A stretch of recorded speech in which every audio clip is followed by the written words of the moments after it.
वर्तमान में पिछड़ी जातियों को आज जो सामाजिक सत्ता और सामाजिक सत्ता में भागीदारी हिस्सेदारी मिल रही है, उन्हें यह समझना चाहिए, खास करके नई पीढ़ी को यह समझना चाहिए कि इसके लिए पूर्वजों ने बलिदान दिया है, ये तुक्का नहीं।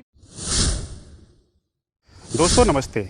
बिहार के सामाजिक संरचना में पिछड़ी जाति में गिनी जाने वाली जाति कोयरी जाति की भूमिका बेहद क्रांतिकारी रही है।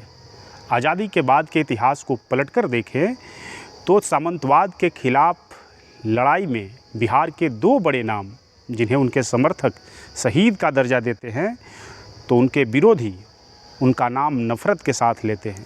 वो नाम जगदेव प्रसाद और जगदीश मास्टर दोनों कोयरी समाज से थे। जाहिर है कि सामाजिक परिवर्तन की लड़ाई बिना जातीय समर्थन के नहीं लड़ी गई होगी। हालांकि इस वीडियो का मूल संदर्भ इस विषय से थोड़ा सा हटकर है। इस कहानी में उन दो पिछड़ी जातियों के, जो वर्तमान दौर में अधिकांश जगहों पर अलग अलग ध्रुवों पर है, आमने सामने है, की एकता की कहानी है। हालांकि आज गंगा में बहुत सारा पानी बह चुका है। सामंतवाद हो या जमींदारों का राज, सब कुछ खत्म हो चुका है। किंतु इतिहास में घटित घटनाओं की प्रासंगिकता वर्तमान की ज़रूरत तो होती ही है, इसलिए यह जानना आपको बेहद ज़रूरी है। 1937-38 को छोड़ दे तो 1934 से 47 के बीच बिहार कांग्रेस कमेटी में पिछड़ी जातियों का एक भी प्रतिनिधि नहीं था। इसके कारण जिला परिषद से लेकर विधानसभा चुनाव में तक पिछड़ी जातियों को टिकट देने से मना करने और अपमानजनक जातिगत टिप्पणी भी की जाती थी। नतीजतन बिहार समेत भोजपुर के जगदीशपुर में 1937 के बिहार विधानसभा चुनाव में कांग्रेस के विरोध में त्रिवेणी संघ के बैनर तले पिछड़ी जातियों के प्रत्याशी चुनाव मैदान में थे। यह वह दौर था जब पिछड़ी जातियों के लोग ऊंची जातियों के खिलाफ जातीय संगठन बनाकर प्रतिरोध की राजनीति करने लगे थे। किंतु जैसा कि मैंने पिछले वीडियो में बताया था कि 1910 के आसपास बिहार में पिछड़ी जातियों में जातीय संगठन बनाकर सामाजिक सत्ता के लिए संघर्ष करना शुरू हो चुका था। इस चुनाव में पहली बार पिछड़ी जातियां अगड़ी जातियों के सामने से मोर्चा ले रही थी। 1937 के चुनाव में पिछड़ी जातियों के साथ हिंसक घटनाएं भी घटी। यह वह दौर था जब त्रिवेणी संघ का प्रचार करने के क्रम में भोजपुर जिले के जगदीशपुर में यादव समाज के 4 लोगों की हत्या हो जाती है। जबकि आज देखें तो जगदीशपुर क्षेत्र यादव बहुल क्षेत्र है। इससे उस समय की सामाजिक स्थिति का अंदाज़ा लगाया जा सकता है कि पिछड़ी जातियों की जो आज सत्ता में भागीदारी मिली है अथवा सामाजिक हैसियत प्राप्त हुई है, यह महज तुक्का नहीं है। इसके लिए उनके पूर्वजों ने बलिदान दिया है। किंतु उस चुनाव में जगदीशपुर में कांग्रेस के प्रत्याशी की ही जीत हुई। इस जीत के बाद त्रिवेणी संघ के समर्थक पिछड़ी जातियों के साथ भी हिंसक घटनाएं हुई। किंतु यह तो प्रतिरोध का दौर था। पिछड़ी जातियों के लोग भी करारा जवाब दे रहे थे। बिहार में सामाजिक परिवर्तन पुस्तक में वर्णित है कि जीत के बाद जगदीशपुर के आयर गाँव में राजपूतों ने अहिरों और कोयरियों की बस्ती को लूट लिया, क्योंकि इस बस्ती के लोगों ने त्रिवेणी संघ के उम्मीदवार का समर्थन किया था। जगदीशपुर विधानसभा के आयर थाना में लक्ष्मीपुर कुशवाहा जाति का छोटा सा गांव है और उससे 100 मीटर की दूरी पर स्थित गांव का नाम जो यादव जाति का है, जिसका नाम श्रीनगर है। इन दोनों गाँवों के लोगों ने हमलावर राजपूतों को करारा जवाब दिया।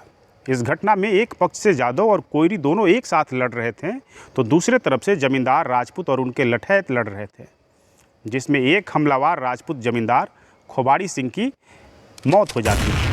हमलावर खोबाड़ी सिंह की मौत तो हुई ही, इसके साथ साथ हमलावर 4-5 राजपूतों को बुरी तरह से घायल भी कर दिया गया।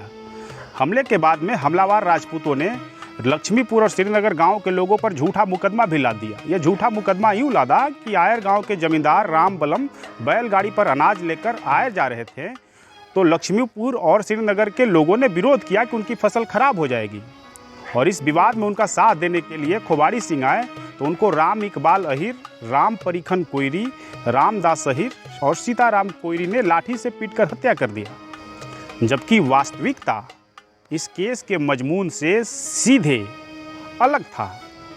वास्तविकता यही था कि त्रिवेणी संघ को समर्थन देने के कारण आयर गांव के राजपूतों ने लक्ष्मीपुर और श्रीनगर गांव पर हमला किया था।